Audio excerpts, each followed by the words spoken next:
What's going on, you guys? Paul here with Paul's Performance, and welcome back to the channel. On today's video, got some very exciting tasks to do today. We're doing the first oil change in the TDI swap Toyota. Before we get started though, I figured I was gonna have a little bit, I figured I was gonna have a lot of questions about my oil and my fuel system, considering they are not the factory Volkswagen. I do have the factory Volkswagen fuel filter, but my Volkswagen oil filter, I had to delete and run an external oil filter and cooling system. So I'm just going to kind of go over it here. I have it kind of just written out here on my whiteboard. So we're going to go over that first, and then we're going to jump in and get the oil changed, and we're going to get the fuel filter changed and get that knocked out. So let's go over to the board and I'll explain my system just in just a little bit. All right, guys, so we're going to start here with the fuel system that I have on the truck. So what I did was I dropped the tank, and I took the Toyota sending unit, which has a fuel pump right here at the bottom that picks up the fuel from the bottom of the tank on the gas motor. Well, I took the fuel filter out and I replaced the entire line with a straight pickup tube, and then I put a pickup screen on the bottom. So then that just made this a pickup sending unit. There was no pump on it. And for the lines, I used the factory Toyota fuel line that goes from the tank all the way up to the under the hood. And for my return line, I used the evap line. So I took the hose in and replaced that because I was going to use the evap line that was already on the Toyota as the return line. So I modified that also at the tank. And then it comes up and goes under the hood where I mounted my fuel filter. And from there, it is just normal fuel system from the Volkswagen. Comes out, goes to the pump, and the return comes back to the filter, and so on. So I made the fuel system as simple as possible. I have no pickup pump because the car doesn't have one. The car pulls fuel from the tank using the injection pump. Now, I'm on a stock setup, so, well, I have it tuned to stage 1, but I'm not doing big power, so I don't need a pickup. If you're going to do big power though on this motor, you probably should insert you a helper pump or a lift pump somewhere within this system. But for me, I didn't need one. I just wanted to utilize the factory setup. So there is just an overview of my fuel system. Now we're going to move to the oil system. And for the oil system is a little bit more complicated. I had to do a lot more work to fit this engine in. Otherwise, I would have used the factory water-cooled oil cooler and the filter, but it was hitting my steering shaft, so I had to redo the entire system. And being when you take off that filter housing with the oil cooler on it, you have to have a separate oil cooler and a separate oil filter. So what I did is I bought the oil filter adapter that goes onto the side of the engine and has your AN lines. And I got this from TD Conversions.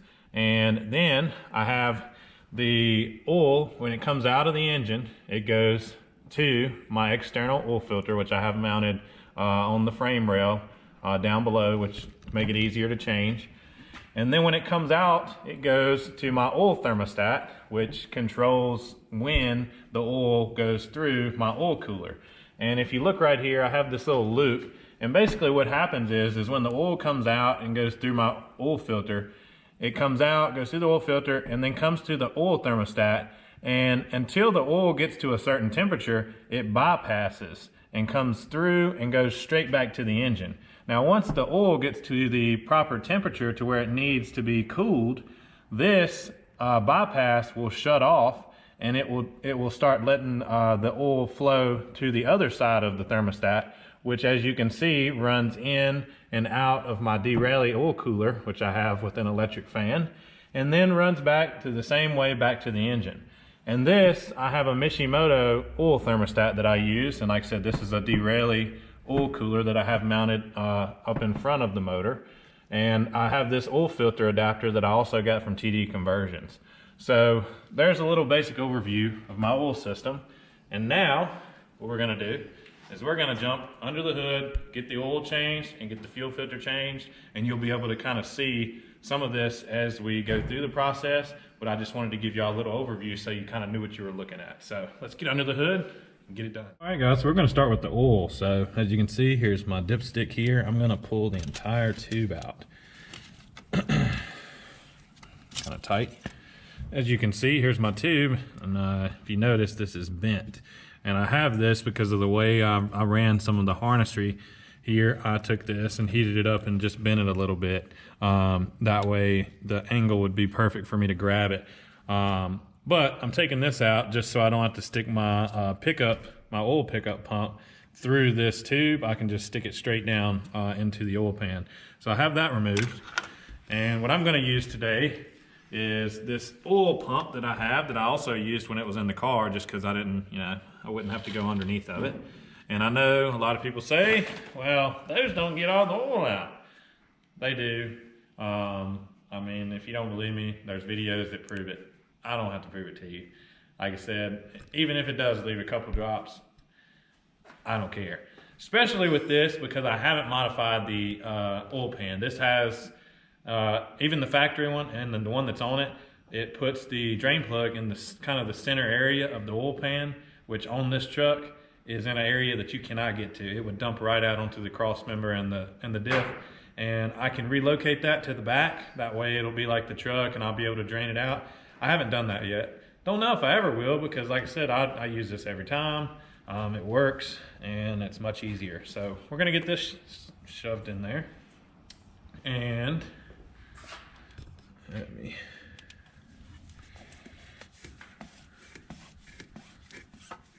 oh yeah, I just felt it hit the very bottom of the oil pan. But for those of you guys that don't believe me, like I said, make a mess.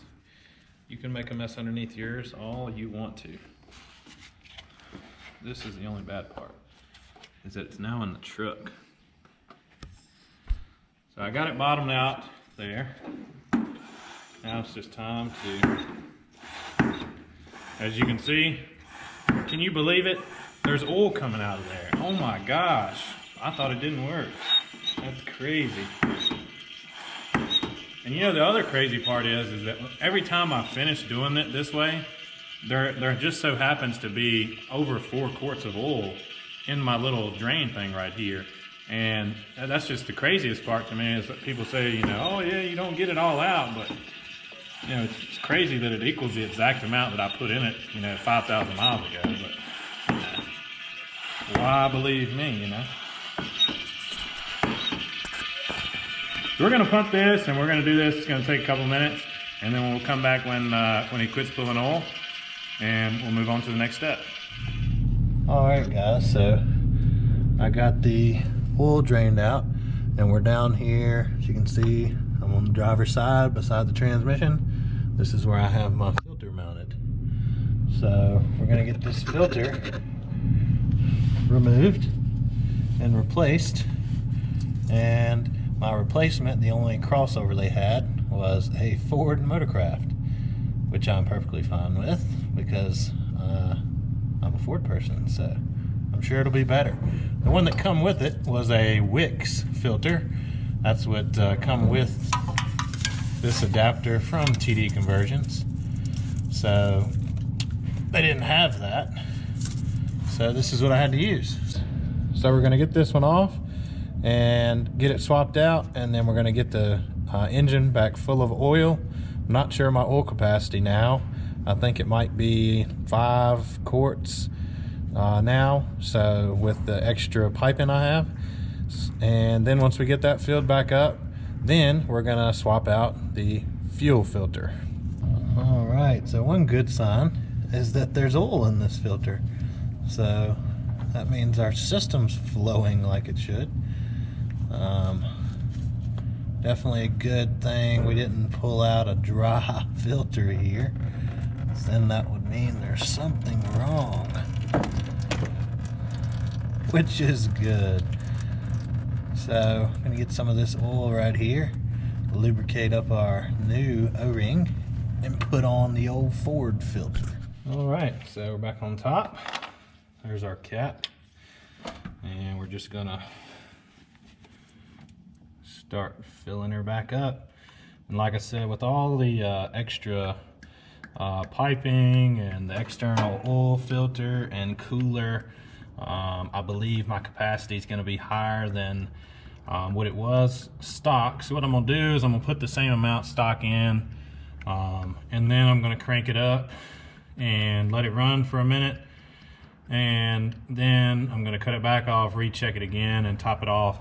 And what that's going to do is once it runs, if any of these lines have drained any of the oil out during this process, they'll get filled back up, and then the oil level will change, and I'll have to add some, and then we'll be good to go. So we're going to do that, and then we're going to move on to the fuel filter.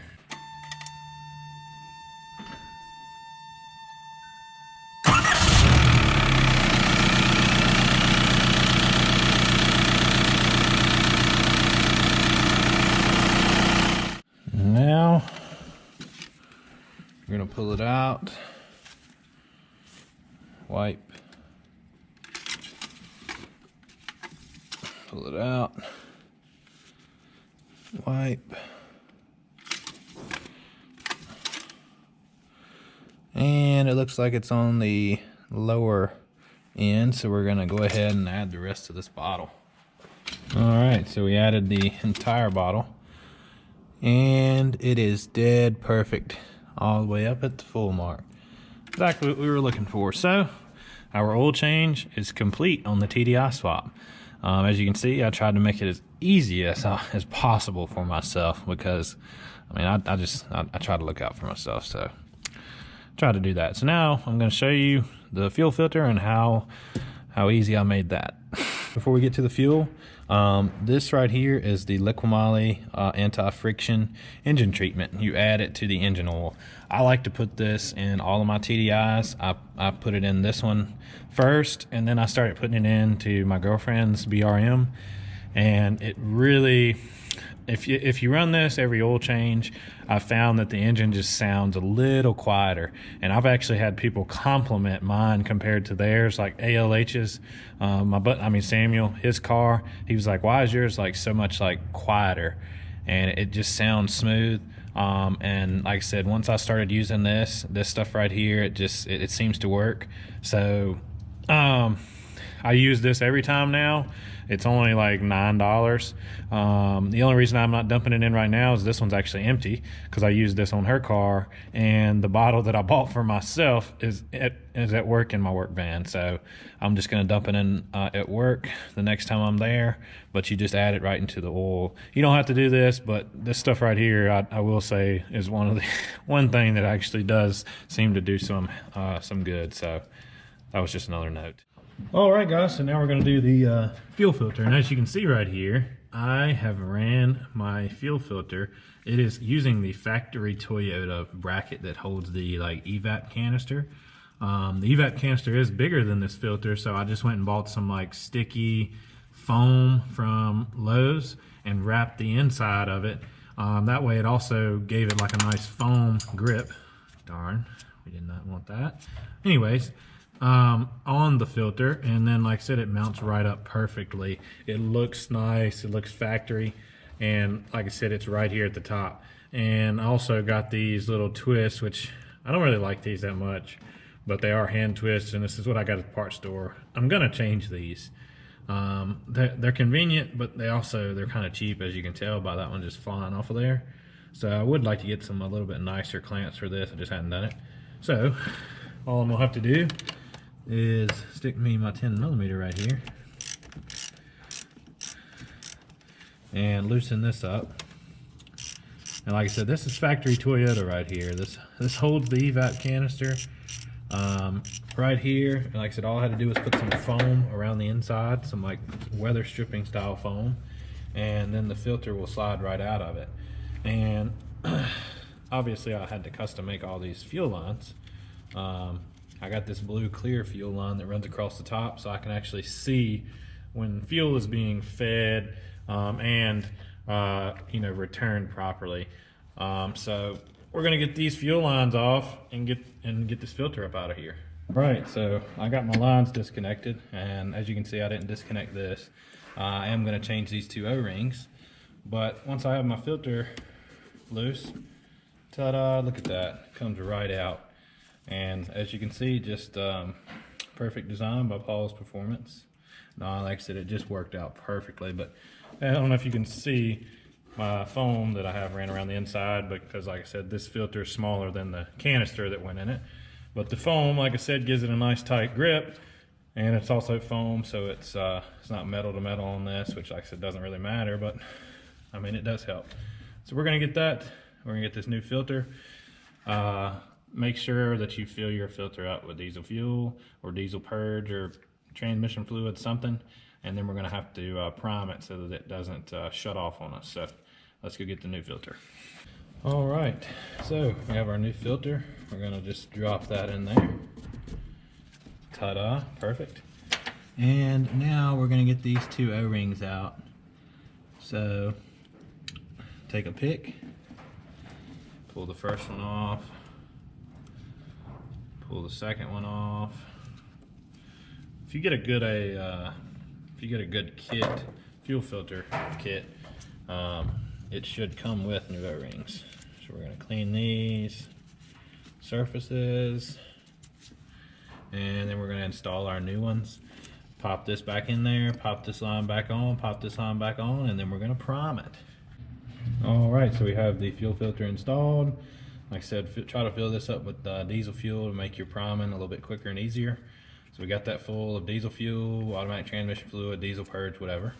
And would you look at that? Look what we found. We went to El Dorado and we found what we dropped down into the engine bay. Can you believe it? John B, back off. So we're gonna get that put back on there. And now we're done here. Now we just gotta prime the fuel system and start it up. All right, so here we are at the injection pump. And as you can see, we have our return line here. So we're gonna unscrew that. And then what we're gonna do is, it's not gonna come off. I'm gonna break it loose. And we're gonna pull that off, just like so. And as you can see here, I have my vacuum pump with a tank in between. Don't just hook it straight up. And the tank is empty. And so what I'm gonna do is I'm gonna hook this one end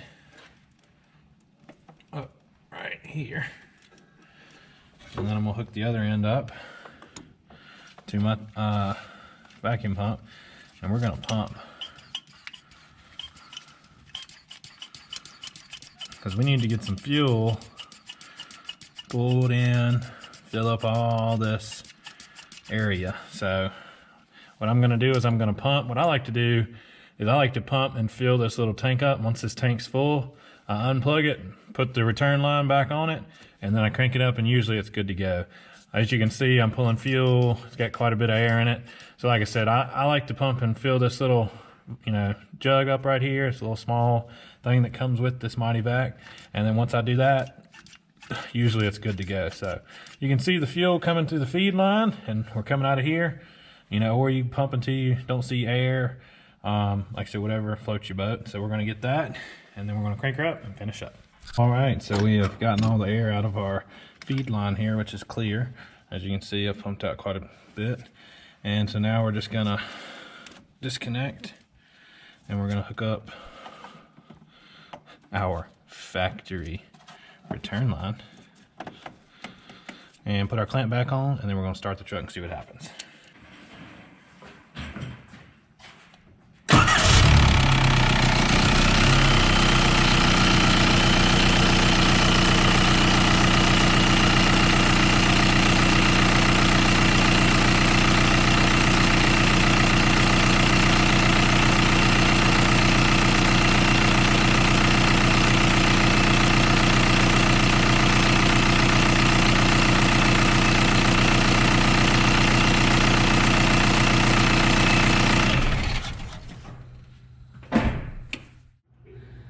Alright guys, as you can see, the truck started up. It didn't shut off, which means we primed it up properly. If you don't prime it, the truck will likely start and then turn right back off because it has too much air in it.